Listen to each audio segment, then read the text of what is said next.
recommendations. So I've watched a lot of things this month because of quarantine and stuff, so it might be kind of long, but I don't think it's as long as last month's. So whatever. Anyway, okay. But it's a good way for me to clean out my watch list, my ever-growing watch list. So yeah. First is the yes section. A simple favor. I like how this movie was creative and smart. I really enjoyed the mystery, and I enjoyed seeing Henry Golding walk around, so that was fun. Free. Now I know what you may be thinking. I watched this show for the plot. The sexy anime boy plot. And actually, no, I did not. I honestly never felt very attracted to them. But I don't know. I was actually really interested in the swimming plot. And the characters were all really interesting. And the animation was beautiful.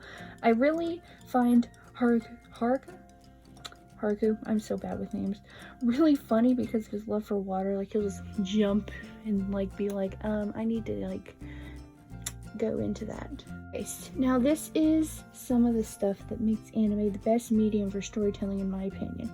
Stories like this that just make anime so amazing. The boy has these feelings that cause him to change the past and or future. After his mother is killed, he goes back in time to stop a serial kidnapper and all-around bad guy to fix the past and his present. It's really engaging and you never know what to expect. I highly recommend. The Girl with All the Gifts. I've wanted to watch this movie since it came out and Netflix finally got it, so I watched it. It was impressive. Good zombie movie. I honestly didn't know it was a zombie movie when I started, but I liked it. It was really creative. Fruits Basket Season 2. So a new anime season has started, and I'm really not going to talk about all the shows because I've honestly watched most of the shows that came out this season, but I'm only going to talk about the ones I'm actually continuing to watch because I'm not really impressed with this season personally. I usually don't mention everything that I watch all month. I just mention it if I feel like mentioning it because I really watch a lot of TV. So this season is just as adorable and wholesome as last season. More of the darker elements of the show are starting to come out, and I can't wait to start crying. Kyo and Toru forever. Magical Girl Ore. This anime is underrated. Like, seriously, very underrated. I don't hear anybody talking about this anime. So I am. Magical girls are cute and everything, but then they're even cuter when they're turned into beautiful guys. Tiger King, Murder, Mayhem, and Madness. Everybody's seen this show by now, so I don't really need to try and sell it to you because it's hilarious and very intriguing, and honestly not what I expected when I signed on to watch the documentary. But now the most thing I remember from the show is that stupid TikTok song that has not left my head in months. Carol Baskin killed her husband, whacked him. Can't convince me that it didn't happen. Fed them to tigers, they snacking. What's happening? Carol Baskin. High Score Girl Season 2. I waited so long for this season, and it's just as cute as last season. A coming-of-age story in the 90s about two kids growing up together, playing amazing classic video games, most of which I have played. The two obviously have feelings for each other, and I can't wait until next season. I want them to be together so bad. Moon, Guardian of the Moon. This is actually a really creative movie. I recommend it for the animation and creative story. So this drama is actually pretty wild. It's obvious what it's about, but all the characters have their own little story and their own goal. Whether it's getting pregnant or getting famous, it's a short watch and has a lot of drama. Okay, Kaguya of an Insect Cage. This follows the zombie story formula, but instead it's about bugs. Bugs take over people just like a zombie virus would, and it's a little basic, I guess, but I really enjoyed it. Only I hated the relationship. All I could think of is, where's Chris Hansen?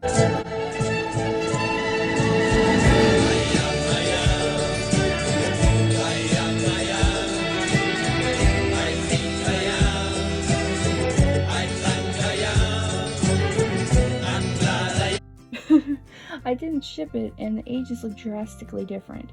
And he almost rapes her at one point, and he also hits her the second they meet.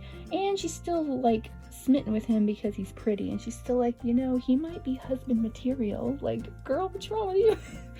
Kageyushi Joto. Yeah.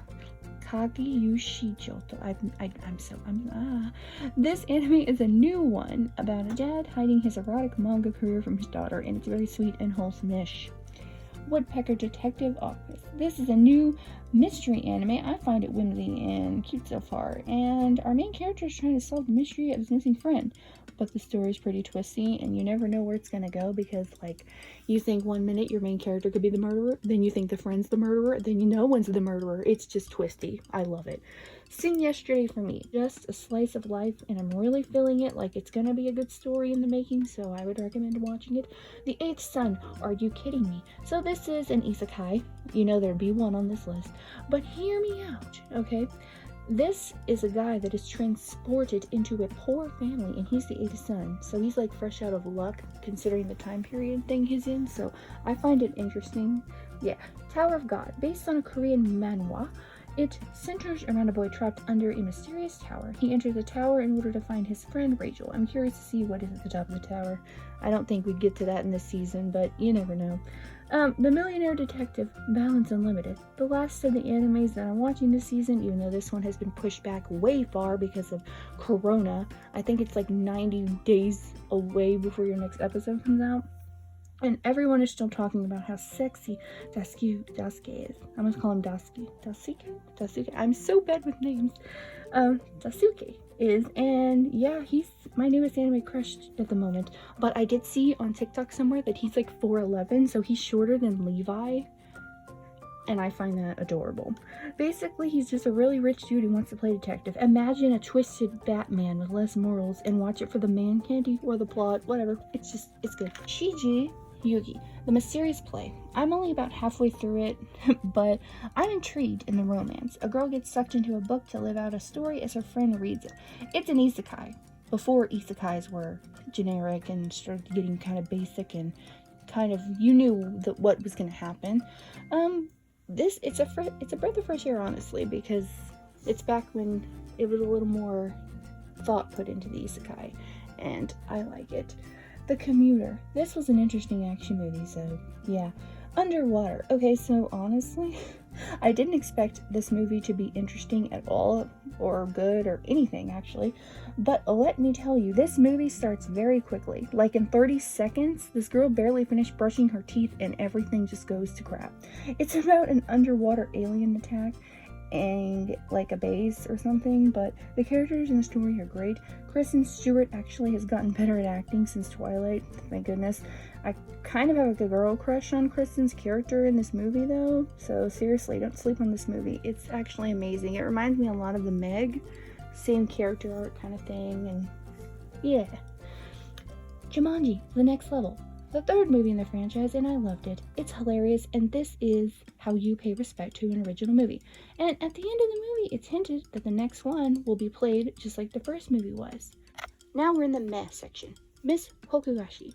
I'm sure a lot of people like this movie, but I found it a little slow, so please don't yell at me. That's going to be a common theme in the meh section today. Please don't yell at me. The Platform. This movie was crazy. Like, seriously, so these people are in a prison and it's got hundreds of floors and all the people eat the same amount of food and they have to try to share it throughout the entire prison. And all the people have to share the same food every day. And they get moved all the time between different types of floorings, like every month. It's hard to watch in some areas because I have a weak stomach for gruesome stuff, but that's just me personally. But blood makes me very squeamish, so I did gag. But this is an interesting movie, yet a little hard to watch if you have a weak stomach like me. But very original, I think. Crash Landing on You. I love this so much. It's really cute. I got a little bored in the middle, but it's still so cool. A South Korean woman gets sucked into a tornado and dropped in North Korea while paragliding or parachuting or whatever, which is bad if you didn't know that's bad. But all this drama does is give me more high expectations for relationships I'll never have. Prom Night, the 80s version. Now, I don't say this often, but I liked the remake more. Okay, The Roommate. I swear I've seen this movie before, but Netflix apparently has been picking up old movies more, so I don't know. It's pretty predictable, but you'll still enjoy yourself. I'm pretty sure I seen this movie back when it first came out, but like I said, I don't know. It's kind of forgettable. Erased.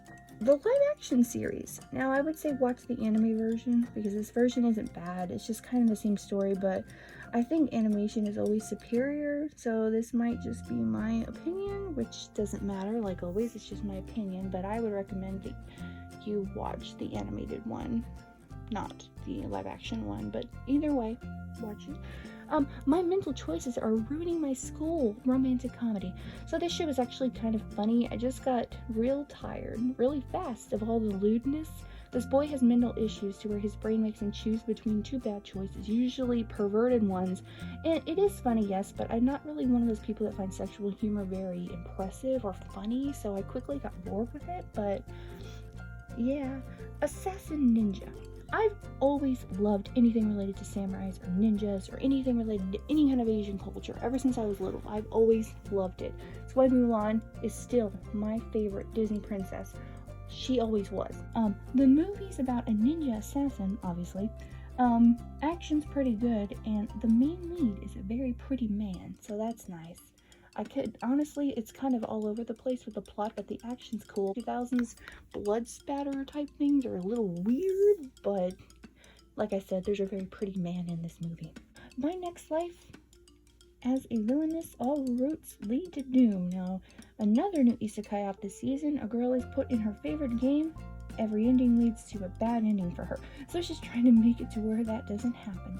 I'm personally not interested in this one, but I have a feeling it's going to be kind of good, so I added it to the meh section, so maybe add it to your watch list. Gal and Dino. Okay, another new anime this season that's probably good, but the formula is set up kind of strange for me, so I'm sure it's good, but it's kind of weird. But if you watch it, you'll see what I mean. It's basically Miss Kobayashi's Dragon Maid, but with a dinosaur. It's really cute, and I would say give it a watch if you're curious. But it's set up to me, it's a kid's show. Like, it's set up like a kid's show. Future Diary. Okay, this is one, please don't get mad at me. I've been wanting to watch this since it came out, but I'm always behind. But I finally got around to watching it, and I'm kind of disappointed. Okay, I'm gonna make some people mad, and yeah, the show was too much for me. The plot was too much. You know what's too much? Not to say it wasn't interesting or enjoyable to watch, because it was, but my goodness, this wasn't what I expected. And then I couldn't believe how stupid Yuki was. And I don't care if people don't like this, but the real power couple should have been Aru and Yuki. That was actually a loving relationship right there.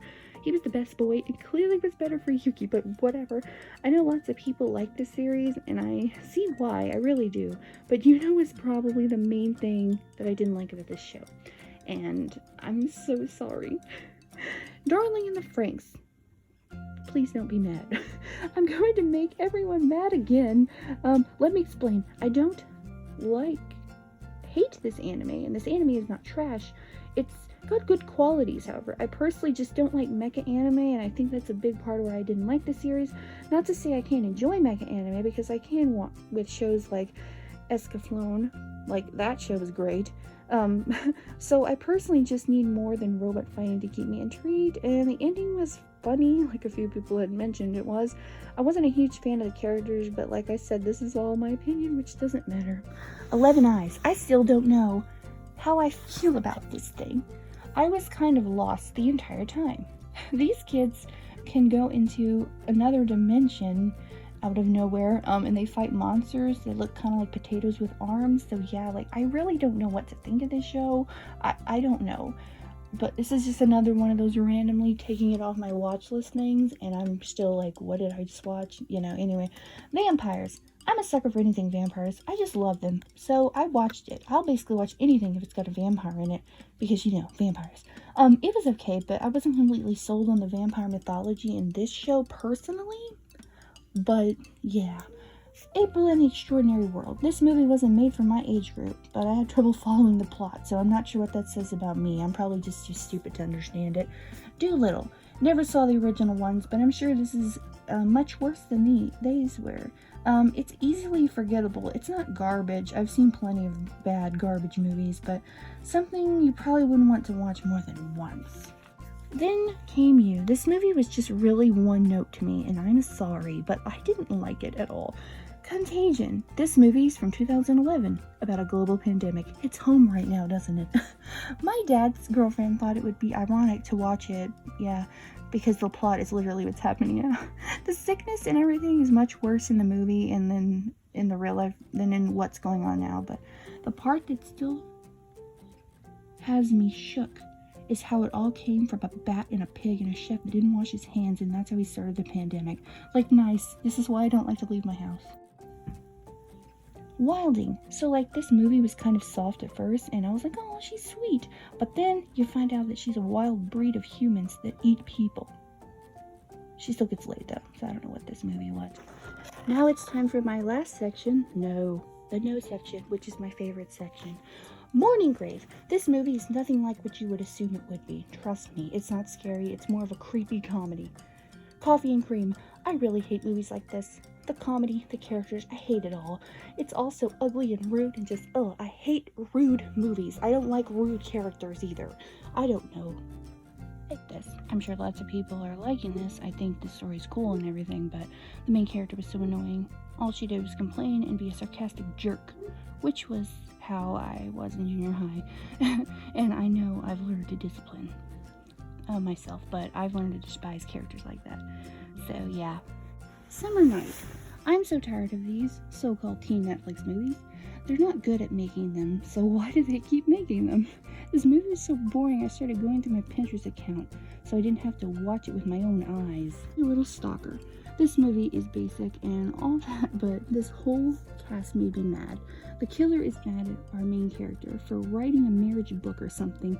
Her crazy dad is the one who shot her mom and then himself. So a normal person would be mad at her dad because he's obviously crazy, but no, she's mad at the person who wrote the breakup book.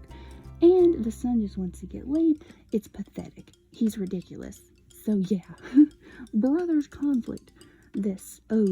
Watch it myself and see if it's really bad, like an idiot. And I heard that this was bad, but I still was like, no, let's watch it. Okay, the whole plot made me uncomfortable. It's creepy and A girl gets adopted by a family that has a whole group of boys that want to get in their stepsister's pants. Now, I know they're not related, I get it, but still. She also has an annoying squirrel that got on my nerves in the first 20 seconds. I just couldn't with the show. I barely made it through 2 episodes. Once I gagged like really hard, I was done. I'm not sure because I was kind of gagging, like I said, but I'm pretty sure that 2 of the brothers confessed their love for each other, and I was like, are you guys related? I don't think any of the people are related in the house, but I wouldn't be surprised if they were. And then I cut it off and I was like, no, let's not. So that is the end of that.